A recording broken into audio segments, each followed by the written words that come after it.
आप लोगों ने फ्रॉड किया हमारे साथ, धोखा दिया हमें। अनीस, ज़बान संभाल कर बात करो। ये तरबियत दी है तुम्हारी माँ ने तुम लोगों को? तुम्हें पता नहीं कि तुम्हारे ताया हैं? अरे इसी बात का तो दुख है कि ये हमारे ताया हैं, वरना आज इनका गिरबान होता और मेरे हाथ। पुकार, होश में तो लगता है दौलत की लालच ने तुम्हें अंधा कर दिया है। ये क्या बोले जा रहा है? दौलत ने हमें नहीं तुम्हें अंधा कर दिया है। लालच हमारे दिल में नहीं, तुम्हारे दिल में है। यतीमों का हक खा रहे हो तुम। अपने भाई के मरते ही तूने दोनों बच्चों के सीने में खंजर भोंक दिया। आज तूफ है तेरे पे। हमने तो ताया समझकर आप पे भरोसा किया था, लेकिन आपने इस खानदानी जायदाद पर कब्जा करके हमारे भरोसे को ठेस पहुंचाई है। आप तो नीचे आती ही नहीं भाभी, इसीलिए सोचा कि आज आपसे ऊपर आकर मिल लिया जाए। और क्या हाल है आपके? अरे क्या हाल पूछ रहे हो अदनान? तुम्हारे भाई के इंतकाल के बाद तो उनके सदमे से ही नहीं निकल पा रही मैं। कभी लगता है यहाँ खड़े, कभी लगता है यहाँ से आ जाएंगे।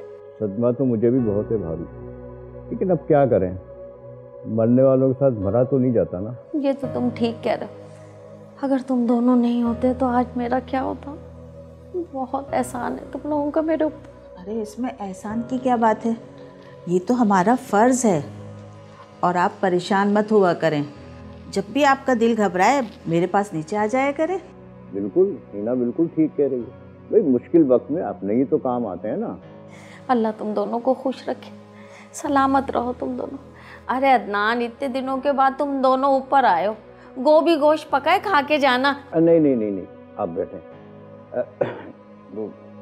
अभी मुझे एक ज़रूरी मशवरा करना है आपसे। हाँ हाँ कहो। अभी मैं एक हफ्ते से वकालत कर रहा हूँ, लेकिन अब अपनी एक लीगल फर्म बनाना चाहता हूँ। मैंने ऑफिस भी देख लिया, लेकिन सरमाए की कमी आ रही है इसमें। तुम तो जानते हो अदनान, खुर्शीद तो मरने से पहले वो सेविंग सर्टिफिकेट, वो क्या कहते हैं उसे, डिपॉजिट क्या कहते हैं, अल्लाह मुझे तो आता भी नहीं। ओहो, ये कहना चाह रही हैं कि सेविंग सर्टिफिकेट और फिक्स डिपॉजिट। अरे इनके ख़ानदान वालों ने किसी ने स्कूल देखा हो, पढ़ा हो तो इनको पता चले, इसीलिए ये बोल रही हैं इस तरह।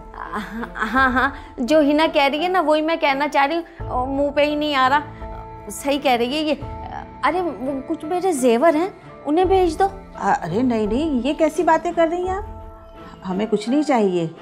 वो तो अदनान ये चाह रहे थे कि हम ये मकान फ़रोख्त करते हैं। अरे ये तो तुम्हारे वालिद की निशानी है, और तुम्हारे भाई का इंतकाल भी तो इसी घर में हुआ है ना।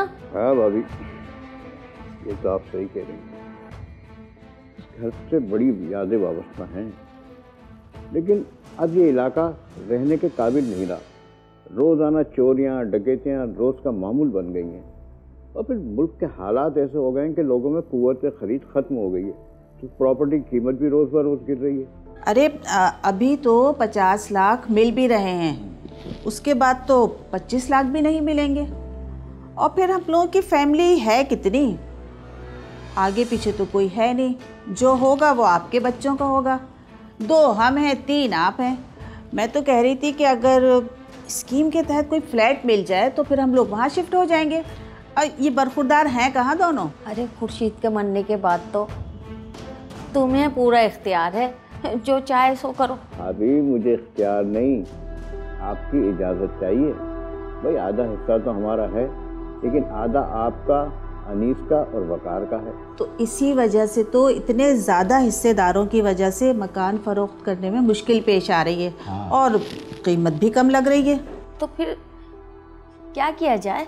भाई एक विरासतनामे का सर्टिफिकेट बना लेते हैं, उसके बाद एक मुख्तियारनामा मुझे साइन करके दे दीजिएगा, जिसमें मुझे मकान फ़रोख्त करने का इख्तियार मिल जाएगा। ये सारे काम कब तक हो जाएंगे, कब तक बन जाएगा ये सर्टिफिकेट? अरे जल्दी बन जाएगा, यही हफ्ता 15 दिन में बन जाएगा। हाँ हाँ तो बना लो, जो काम है जितनी जल्दी हो जाए अच्छा है। वो अनीस है ना तुम्हारा भतीजा, वो भी कह रहा था कि वो कंप्यूटर की शॉप करूँगा, उसे भी दुकान दिला दूँगी। जो पैसे बच जाएंगे उनसे कोई छोटा मोटा घर ले लूँगी सर छुपाने को। ठीक है। पहले आप लोगों ने धोखे से दस्तखत लेकर ये बंगला अपने नाम करवा लिया, उसके बाद अपनी चिकनी चुपड़ी बातें करके हमें इस घर से रुखसत कर दिया। फिर पूरे बंगले पर कब्जा करके बैठ गए। 5 साल हो गए हमें किराए के घर पे रुलते हुए, और आप दोनों यहाँ पे ऐश कर रहे हैं। बात सुनो, जिस मकान पर तुम अपना हक जता रहे हो वो सिर्फ और सिर्फ मेरा है। तो ये औरत मेरे भाई को खा गई, जवानी में मर गया बेचारा, और तुम दोनों नालायक थे। तो मैं अपने ऊपर वाला पोर्शन किराए पर दे दिया करता था कि चलो भाई तुम्हारा भी चूल्हा जलता रहे। अरे चूल्हा कैसे जलता रहे? ये दोनों तो इतने नालायक हैं कि इन्हें फुर्सत ही नहीं है। जाके देखो बाहर, सुनो इनके किस्से कैसे लड़कियों को छेड़ते फिरते हैं। सीखा क्या है इन लोगों ने? अरे ये तो आपकी बहुत बड़ी भूल है। मैं तो कहती हूँ कि इनको धक्के दे के घर से बाहर निकाले तीनों को, वरना मैं इसकी चुटिया रगड़ के इसको निकाल दूंगी। अरे भाई, मेरे बुढ़ापे पे तरस खाओ, ये तुम्हारे भाई की औलादे हैं, जरा तो ख्याल कर लो। अरे कुछ नहीं कर सकते तो अपने माँ बाप का तुम्हें वास्ता देती हूँ, उनका ही ख्याल कर लो हाथ जोड़ के। अरे रहम कर दो मेरे ऊपर। चलो भाई, खा लिया तुम पर रहम, अब खत्म करते हैं इस किस्से को। भाई इस मकान की कीमत कम से कम 1 करोड़ है, 50 लाख हमारा हिस्सा बनता है, तो हमें दे दो। क्या बकवास कर रहा है तू?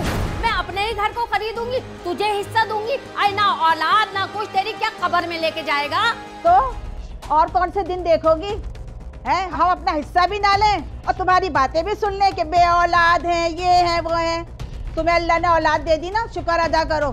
और ये जो तुम मुझे बे औलादी के ताने दे रही हो ना, ये तो तुम्हारी औलाद है, इसका तो ना होना ही बेहतर है। और शुक्र है कि अल्लाह ने हमें ऐसी औलाद दी थी, हम बे औलाद ही अच्छे हैं। और जिस मकान पर तुम अपना हक जता रही हो, ये मकान है मेरा, और तुम्हें अगर इसको साबित करना है तो जाओ कोर्ट में केस करो मुझ पर। अरे ये तो वही बात हो गई, गली के किसी भी कोने के मकान पर जाकर हाथ रख दिया और कह दिया कि ये मकान मेरा है। ठीक है, मुझे मंजूर है। मैं 50 लाख में से 25% रकम अभी देने को तैयार हूँ, लेकिन कुछ दिन बाद। अरे क्या हो गया है बेटा? पागल हो गया, सटिया गया है क्या? हम क्यों देंगे हिस्सा विस्सा किसी को? हैं, हम 1 रुपया नहीं देने वाले।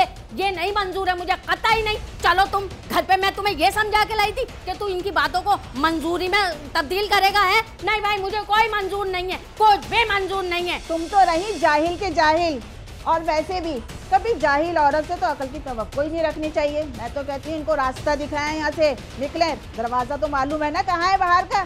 चलो उठो यहाँ से। मैं मानती हूँ मैं जाहिल हूँ, है, मैंने स्कूल की शक्ल नहीं देखी। आई तू तो पढ़ी लिखी है ना, तेरे जैसों को तो मैं पानी पिला दूं। अरे शुक्र अदा कर के इन दोनों शेरों को मैं समझा बुझा के लाई थी कि ताया और ताई के मुंह नहीं लगना, नहीं तो ये तेरी जबान जो कैंची की तरह चल रही है ना, इसे गुद्दी से खींच के तेरी गर्दन से लपेट देती और रास्ता दिखाती तुझे। तू क्या दिखाएगी हमें रास्ता? बड़ी आई, चल। बस बस देख लिया। अरे आप बोलते क्यों नहीं है? चलो उठो यहाँ से, जा बाहर, वरना मैं अभी पुलिस को फोन करके बुला लूंगा और कहूंगा मेरे घर में गुंडे घुसाएं। तुम पे जो ट्रेस पासिंग का केस बना दूंगा मैं, समझे? अरे चलो, वकील है, कोई भी केस हमारे कंधों पे लाद देगा। निकलो भाई, डकैती करवा देगा ये तो, और कह देगा इन्होंने डाली है डकैती। हाँ, अब कैसे डर के भागी है? अम्मी, मुझे आपसे एक बात करनी। हाँ हाँ बोल ना, क्या बात है? अम्मी, आपको याद है 1 साल पहले ताया अब्बू ने 50 लाख में हमें वो मकान खरीदने की पेशकश की थी? उसका तो दिमाग खराब हो गया है। मैं भला अपना मकान क्यों खरीदूं? ये अलग बात है, वो मेरे ससुर का घर था, मगर उस पे जितना पैसा खर्च हुआ ना, वो सब का सब तुम्हारे अब्बू ने खर्च किया। अम्मी, मैंने वो डील एक्सेप्ट कर ली थी। हाय हाय कमबख्त, ये तूने क्या कर दिया? अब क्या होगा? अरे मेरा एक दोस्त है, प्रॉपर्टी डीलर, उसने वो मकान देखकर बताया कि इस मकान की वैल्यू कुछ ही टाइम में 3 गुना बढ़ जाएगी, मतलब 3 करोड़ रुपए। मैंने सोचा 50 लाख में मकान हासिल कर लेते हैं ताया अब्बू से, और मैंने तो इसकी पहली किस्त भी भर ली थी, 12 लाख रुपए। मगर क्या? कुछ बोल तो सही। ताया अब्बू मेरी कॉल नहीं उठा रहे। 1.5 महीने से मैं ट्राई कर रहा हूँ, लेकिन वो मेरी कॉल ही नहीं उठा रहे। पता नहीं उनके दिमाग में क्या पक रहा है। अम्मी, फोन नहीं उठा रहा तो तू उसके घर चले जा। कौन सा परदेश में रहता है वो? मैं 4 दिन पहले गया था उनके घर पे। ताया अम्मी ने मुझे वहाँ से कोरोना का बहाना करके दरवाजे से ही भगा दिया और कहा कि ताया अब्बू की तबीयत बहुत खराब है। आय हाय, पहले ही उसके पेट में ये बड़ी बड़ी बन गोभी की तरह ना रसोलियां मौजूद थी। ये कोरोना की मुसीबत और लग गई उसे, अब नहीं बचेगा। अम्मी अम्मी, ताया ताया। क्या हो गया? ताया को बोलना। ताया अब इस दुनिया में नहीं रहे अम्मी। अम्मी वो हमें छोड़ के चले गए।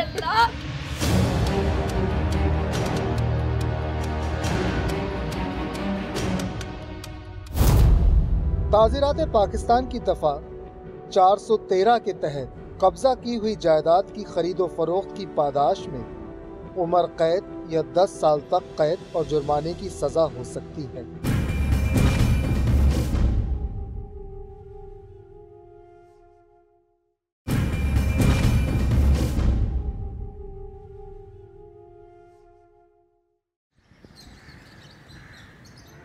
माफ़ कीजिएगा, ना ही मैं तन्हा हूँ और ना मुझे किसी की मदद की ज़रूरत है। अदनान की मौत के बाद तुम बिल्कुल अकेली हो गई। अब तुम हमारे साथ हमारे घर पे चल के रहो। खाला अकेली नहीं, हमने ऊपर वाला पोर्शन खाली करा दिया है। अब मैं अपनी फैमिली के साथ यहाँ पर रहूँगा। खाला को किसी चीज़ की परेशानी नहीं होगी। और हाँ, अब ये मत सोचिएगा कि मैं इस पोर्शन का किराया आपके हाथ पर रख दूँगा। अब इस प्रॉपर्टी पर आपका कोई हक नहीं है। उम्मीद है कि दोबारा आप इस तरफ रुख नहीं करेंगे। ताया अम्मी, हमें लगा था कि तायब्बू की मौत के बाद आप बदल गई होंगी, लेकिन आपने तो अपना असल रूप अब दिखाया। पहचान लिया, देख लिया मुझे। अब इस घर का रुख मत करना, आइंदा इस तरफ कभी नहीं आना। अब ये घर हमारा है। और तुम तीनों मनहूसों ने तो मेरे शौहर को इतने दुख दिए कि वो इस दुनिया से ही दुख लेकर चले गए। लगता है बहुत गहरा असर हुआ है आपके दिमाग पे इस सदमे का। आप शायद भूल रही हैं, ताया की बेवा होने की हैसियत से आपके हिस्से में सिर्फ 1/8 है और ये सारी प्रॉपर्टी उनके सगे रिश्तेदारों की है, यानी हमारी। हिस्सा चाहिए तो कोर्ट जाओ। अगर दोबारा यहाँ का रुख किया ना तो इतना मारूंगा कि तुम दोनों की हड्डी पसली एक कर दूंगा। और तुम इसे जानते नहीं हो, ये जो मेरा भांजा है ना, अरे इसको तो अभी तुमने ना देखा है ना परखा है। ये तो जब अपने गुस्से पे आता है ना तो 100 मारता है और एक गिनता है, और उस वक्त तक मारता रहता है जब को उसका भुरकस ना निकाल दे वो। और वो हकीम साहब, अरे वो तो वैसे ही परेशान हुए में तुम लोगों को ढूंढते फिरने। तुमने उसकी लड़की के साथ जो चक्कर चलाया है ना, तुम्हें बख्शेंगे नहीं, पूरे मोहल्ले में बदनाम करेंगे वो तुम्हें। अरे तू कौन होता है? बुरूसले का छोटा भाई चूसली है? तू तीसरे खानदान का है। अरे हमारे खानदान में तुझे बोलने का कोई हक नहीं है। बड़ा आया मेरे ही घर में रहकर मेरे बच्चों को धमकियां देने वाला, इनको निकालेगा तू है? चलो अब वकील से बात करेंगे, ऐसे नहीं मानने वाले। और तू ये क्या, हकीम की बेटी की तुझे फिक्र लग गई है? अदनान के मरने के बाद क्या तू उससे निकाह पढ़ाएगी? अरे वो बाद में तेरी बेटी बनेगी, वो भी सौतेली। तो उनकी हमदर्दियां करना, फिर अभी मत फिक्र कर। बड़ी आई हकीम जी की बेटी की हमदर्द को तो देखो। हाँ। तौबा तौबा, अरे मुझ बेवा पे इतना बड़ा इल्जाम लगा रही है, तुझे शर्म नहीं आ रही? इतने सीधे साधे मासूम हकीम साहब को तू। या अल्लाह, ये जमीन क्यों नहीं फट गई? देख, रोज़े महशर तेरा वो हशर होगा ना कि तू छुपकली बन के चुचुदर बन के निकलेगी। तेरा यही अंजाम होगा। हाँ, मैं तो छिपकली बन जाऊंगी और तू गिरगिट की तरह रंग बदलती रही हो। एक रंग आवेगा, एक रंग जावेगा तेरे पे। और ये भूल जा, उसकी फिक्र करना छोड़ दे। अब मैंने बेटे की मंगनी कर दी है, अब सबको ये बहनों जैसा समझता है। अरे मैंने तुझे अदालत की सीढ़ियां न चढ़वा दी ना और तेरी चप्पलें न तोड़वा दी तो मेरा नाम भी अस्मा नहीं भूल जाएगी। घर का रास्ता वहीं पड़ी रहेगी, अदालत में बिस्तरा डाल के। बड़ी आई हमें हमारे घर से निकालने वाली। चलो अब वकील को देखेंगे और उसी से बात करेंगे, वो ही आएगा इससे निपटने के लिए।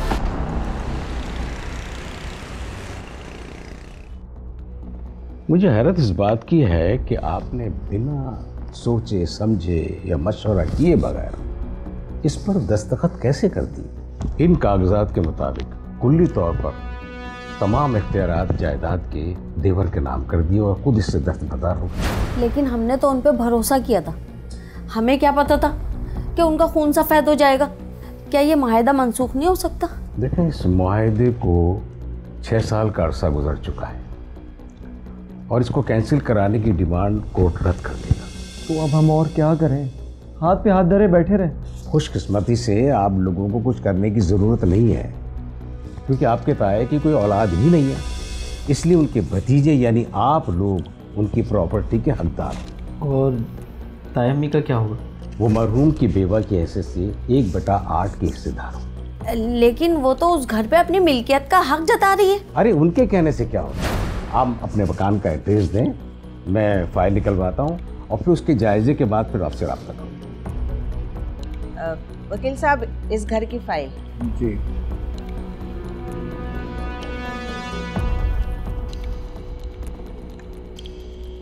बहुत खूब। अब चाहे वो एड़ी चोटी का जोर लगा लें, कितना ही बड़े से बड़ा वकील क्यों ना करे, कुछ भी साबित कर नहीं सकेंगे।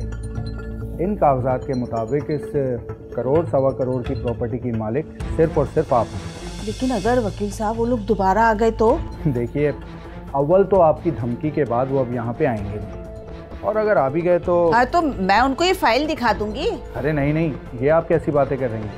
देखिए, ये ओरिजिनल फाइल है। अगर आपने उनको दिखा दी और उन्होंने इस फाइल को डैमेज कर दिया तो डुप्लीकेट फाइल निकलवाने में 2 से 3 महीने लग सकते हैं।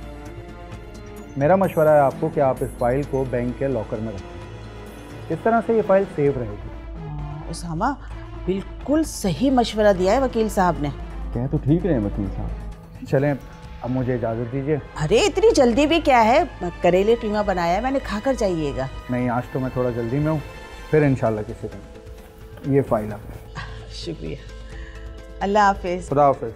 खालाजान, आप मेरे साथ चलें बैंक, जहाँ पर मैंने अपनी बेगम के ज़फरात रखाए थे ना, हाँ। वहाँ पर ये फाइल भी रख देते हैं, महफूज रहेगी। अरे हाँ, बिल्कुल सही कह रहा है तू। चल, आज ही चलते हैं, बल्कि अभी चलते हैं। चल चल चल, जल्दी चल।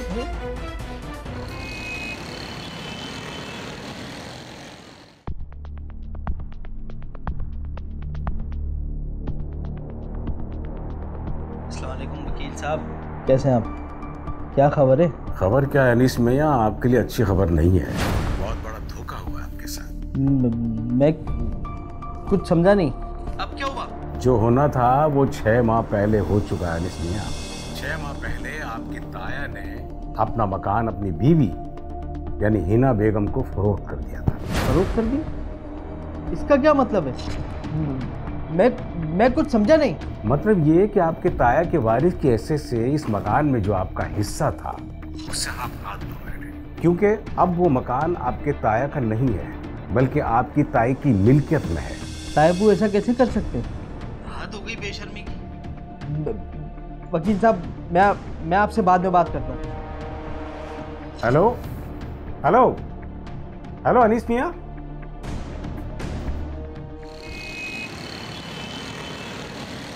बचाओ बचाओ मुझे, खुदा के लिए मुझे बचाओ। ताई अम्मी, दौलत के लिए मुझे ताई अम्मी, अरे बचाओ मुझे। ताई अम्मी, मुझे मारने वालों। ताई अम्मी, खुदा का वास्ता है, ड्रामे बंद कर दे। क्यों क्या तमाशा हो रही है? क्या हो रही है? और अनीस और वकार, आप दोनों यहाँ, और आप खैरियत तो है ना सब? हयात भाई, कुछ भी ठीक नहीं है।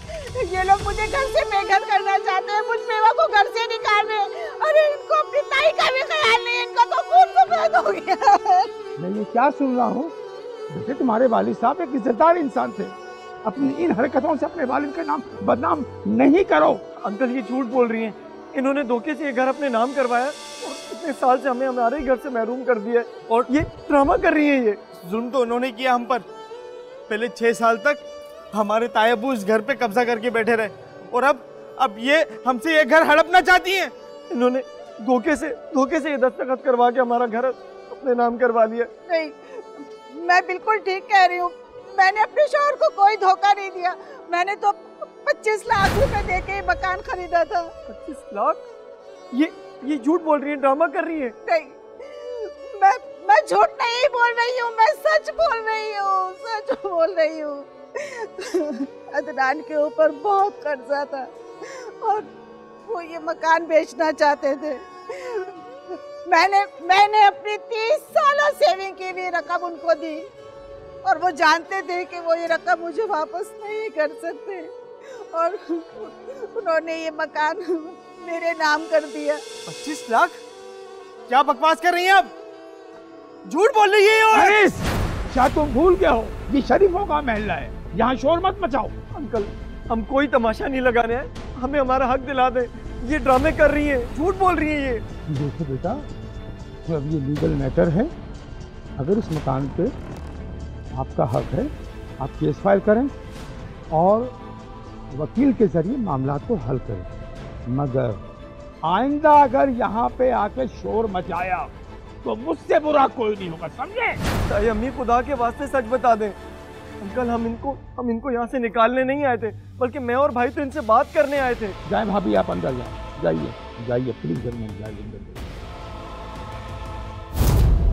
ताज़ीरात पाकिस्तान की दिफा 411 के तहत अगर कोई शख्स कोई जायदाद नाजायज़ तरीके से हासिल करता है तो उसे 3 साल तक कैद या जुर्माना या दोनों सजाएं भी हो सकती हैं।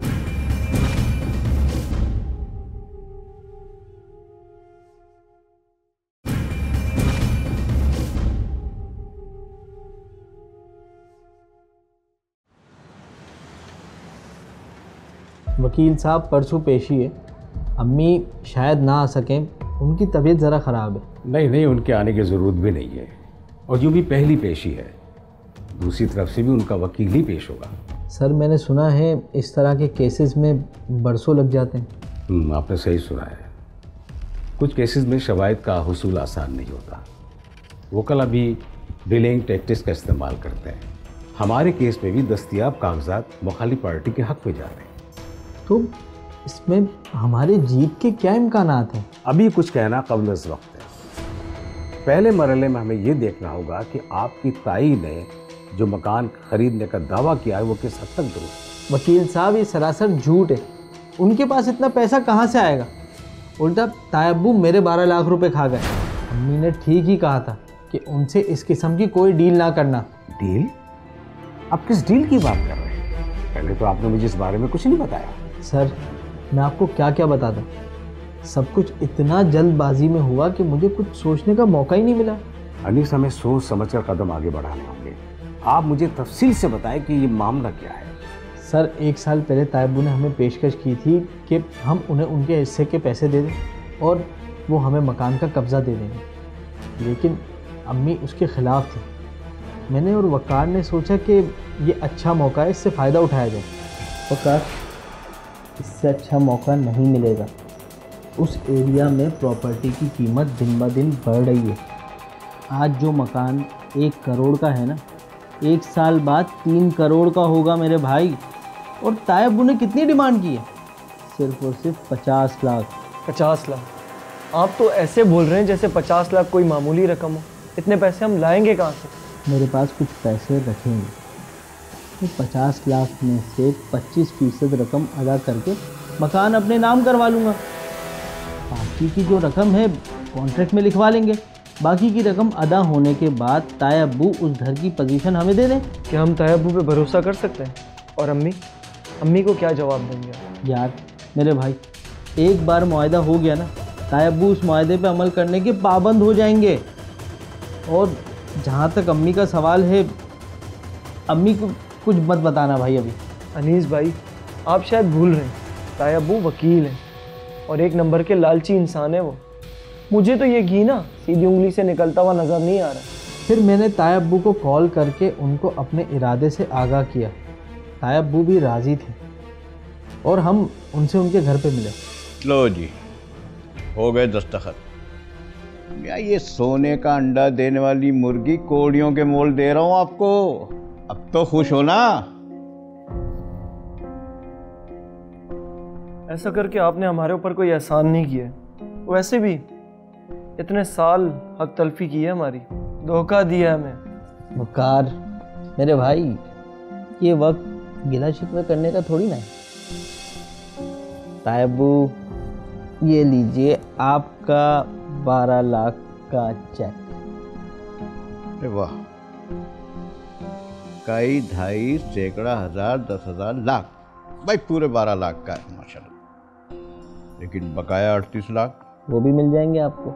मुआहदे के मुताबिक ये रकम मिलने पर आप हमें घर का कब्ज़ा दे देंगे। हाँ, क्यों नहीं। बस मैं ये चेक आज ही जमा करा दूंगा। अब भाई इतनी बड़ी डील हुई है तो मुंह मीठा करके जाना पड़ेगा। खैर, तायम्मी नज़र नहीं आ रही, कहाँ है? तायम्मी वो डॉक्टर साहब की बहू, अचानक उनका इंतकाल हो गया, उसकी ताज़ियत के लिए गई है। क्यों, तुम्हें कोई काम था क्या? असल में कोई ताने देने वाला नहीं है तो मिस कर रहे थे उनको। खैर, आप ऐसा करें कि आपकी CNIC की कॉपी लगेगी इसमें, तो अपनी CNIC हमें दे दें, कॉपी करवा के आपको दे देंगे। हाँ हाँ हाँ, तुम लोग बैठो, मैं लेकर आता हूँ।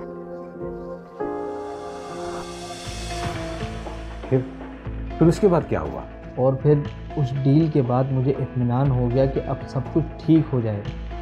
मैंने सोचा था कि 1 साल में बकिया रकम मैं उनको अदा कर दूंगा, लेकिन फिर मेरा तायब्बू से राब्ता मुनक़ता हो गया और तायम्मी भी मुझे उनसे मिलने नहीं देती थी।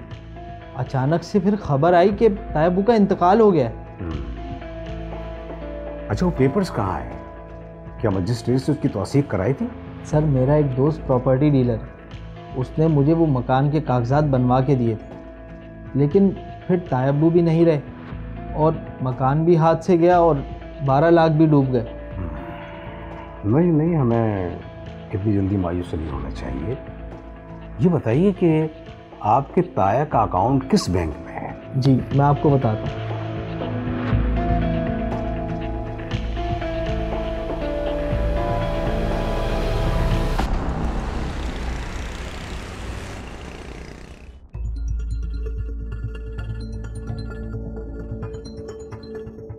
ये खड़ी है गुंडी, कैसे पौधों को पानी डाल रही, दूसरों का खून चूस चूस के। ना तू और चूसली को लेकर आई है, क्यों आई है यहाँ पे बता? क्या करने आई हूँ?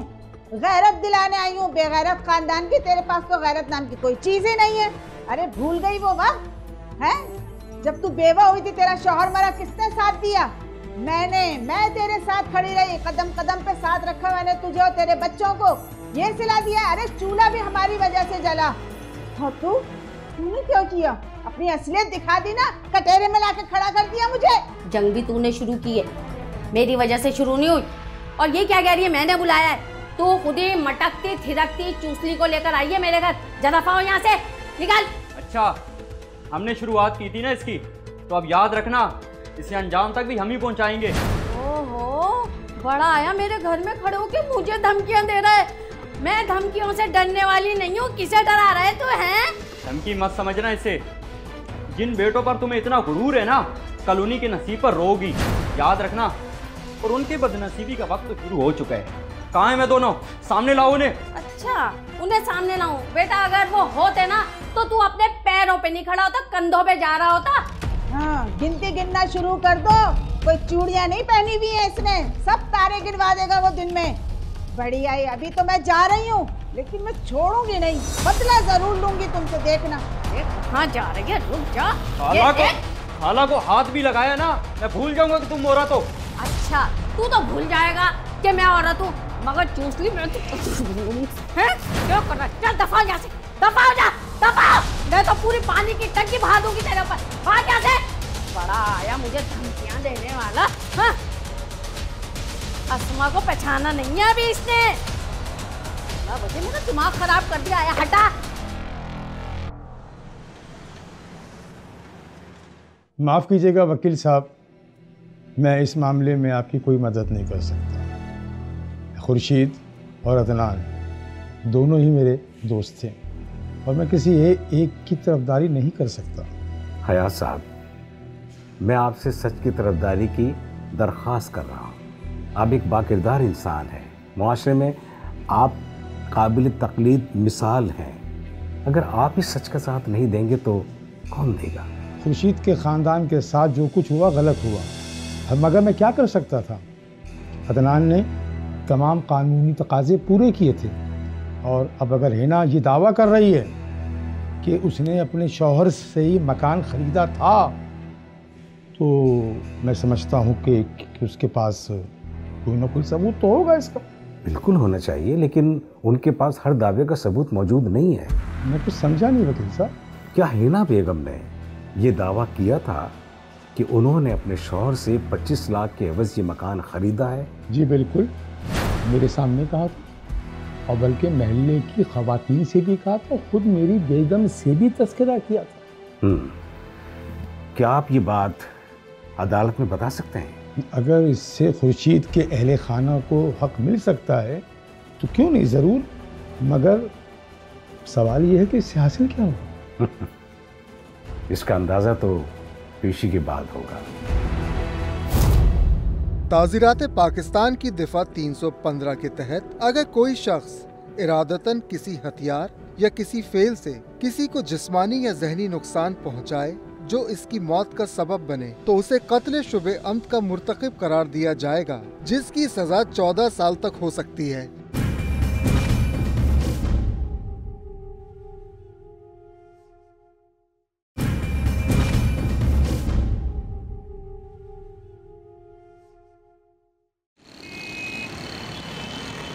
जो फायदा उन्होंने उठाना था वो उन्होंने उठा लिया। अरे क्या जरूरत थी आपको मोहल्ले भर में ये ऐलान करने की कि ये मकान आपने 25 लाख रुपए में खरीदा है? मैंने तो ये सोचा था वकील साहब कि मेरी बात में वजन पैदा होगा, मुझे क्या पता था। तो हो गया आपकी बात में वजन पैदा। अदालत में उनके वकील ने आपके दावे को झूठा साबित कर दिया है।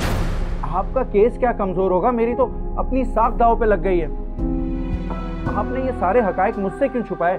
वो सब तो ठीक है वकील साहब, मगर समझ में ये नहीं आ रहा कि उन्होंने साबित कैसे कर लिया ये। जब हयात साहब ने 25 लाख अदायगी के दावे की गवाही दी तो हिना के वकील ने कोई एतराज़ नहीं किया, क्योंकि उसे इल्म था कि उसका मुवक्किल सबके सामने ये दावा कर चुका है। और फिर वकील साहब ने अपना ट्रम्प कार्ड निकाला। उन्होंने अदालत के सामने तायब्बू की 5 साल की बैंक स्टेटमेंट दी। स्टेटमेंट जो साबित करती है कि उनके अकाउंट में 25 लाख डिपॉजिट हुए ही नहीं, और सच तो ये कि रकम उनके अकाउंट में मुंतकिल ही नहीं हुई।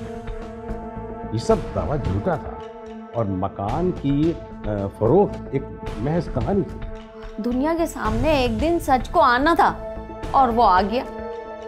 अब फिर क्या हुआ? देखिए, उन्होंने अदालत में आपका बैंक स्टेटमेंट पेश कर दिया और उस बैंक स्टेटमेंट के मुताबिक आपके अकाउंट में 25 लाख तो छोड़िए, कभी 25,000 रुपए की भी ट्रांजैक्शन नहीं हुई है और इस वक्त भी सिर्फ 13,500 रुपए हैं। देखें वकील साहब, आप टेंशन नहीं लें।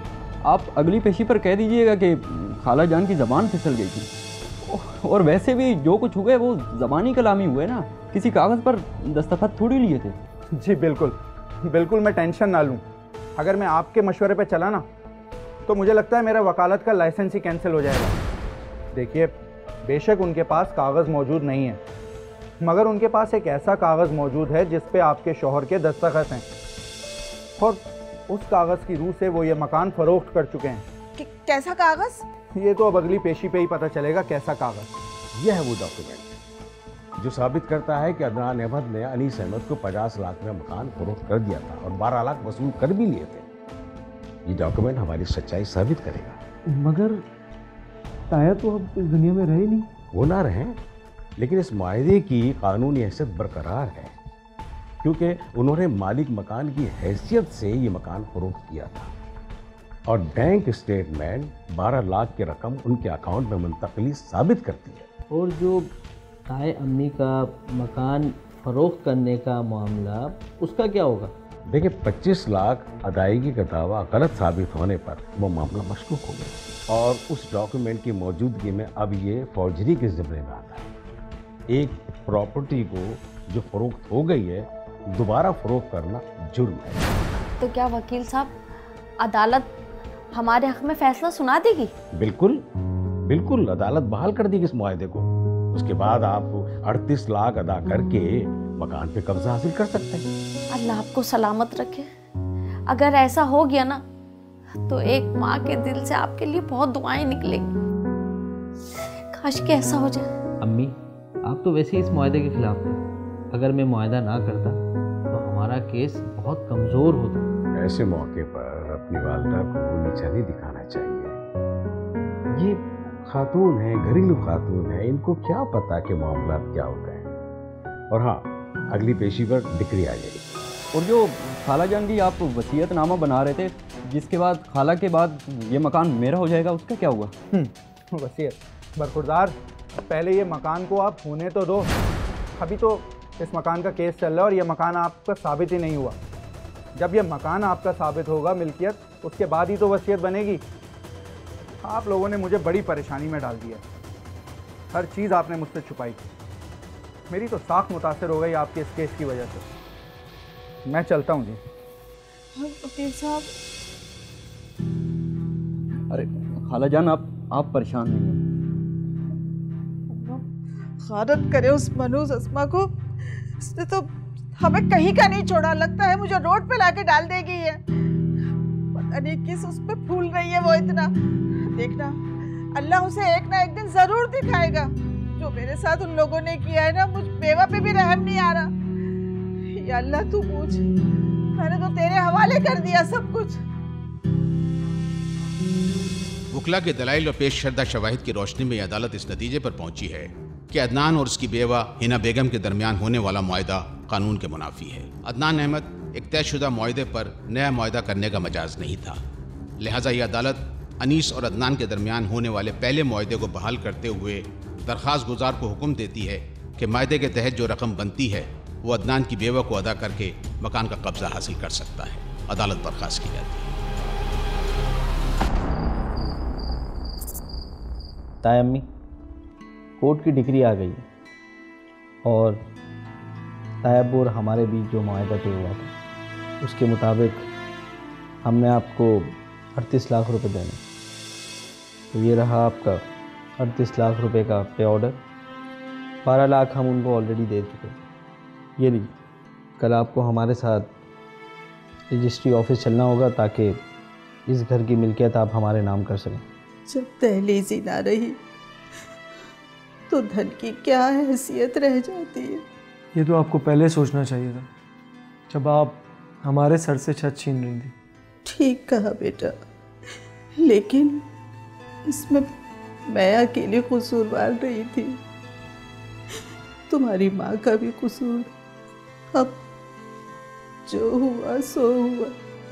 मुझसे जो गलती हुई मुझे माफ कर दो, खुदा के लिए मुझे माफ कर दो। अब मैं चलती हूँ। मेरा भांजा उसामा वो नाज़िमाबाद में शिफ्ट हो गया। मैं उसी के साथ रह लूंगी। मैं चलती। हिना, रात के इस पहर तुम कहाँ जाओगी? सुबह होने दो, सूरज तो निकलने दो।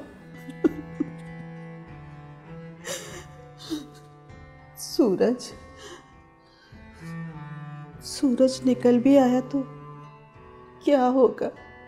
मेरी जिंदगी तो अब सिर्फ फकत एक अंधेरा है, कुछ नहीं रहा। अपनों का साथ हो ना तो अंधेरों में भी रास्ता नजर आ जाता है।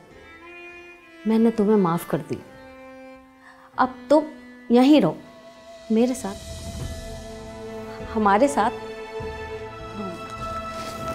भूल जाओ जो हो।